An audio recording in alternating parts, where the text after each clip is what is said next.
When I went and visited the nation a few months ago, the community was not the easiest place to get to. And when we asked the province why they won't fix the road, they deferred us to the Ditidaht Forestry company, saying that it was their responsibility for the road.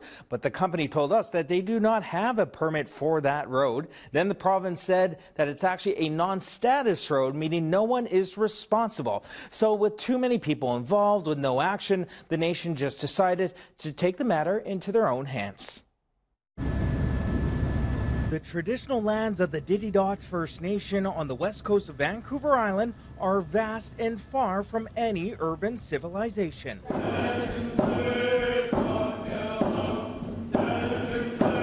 But culture here is key. For the first time in more than 100 years, the community is celebrating Ditidaht Days, honoring their culture, language, and land connection. Many have returned home from elsewhere in the province to take part.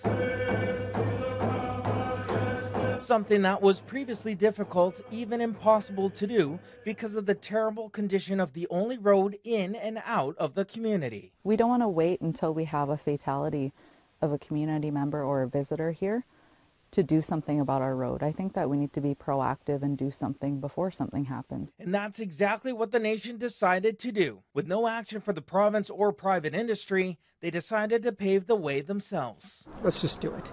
We have some revenue we're generating from the forest industry, which is ironic. Let's spend some of that money and just get this road finished and get it done. We went ahead and did it ourselves. And we'll just have to pay the bill at the end of it, which will be close to probably $50,000 to $60,000 when it's done. We have a vested interest in the road as well, both for our membership and our economic development, as well as this is a main roadway for tourists. So we identified it as high priority fixes. In a statement, the Ministry of Forests says it knows how important the road is to the community and is in ongoing discussions with the nation to find a long-term solution, including conversations about the road upkeep and responsibility. We also reached out to the Ditidaht Forestry company, who holds some logging permits in the area. Despite no immediate funding for long-term repairs, they say they support Ditidaht's efforts for safe access, and they continue to advocate to the province for a provincial road designation that suits the needs of the community. Despite fingers being pointed in all directions, the nation's temporary fixes to the road have given confidence to more members to finally come back home.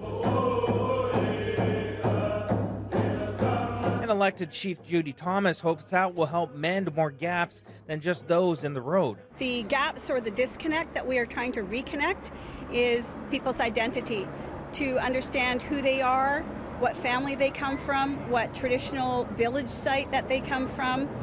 We're trying to fill that gap of traditional knowledge in carving, song, dance. And thanks to smoother sailing in and out of the community, those values that the nation hold dear can now slowly start to rebuild.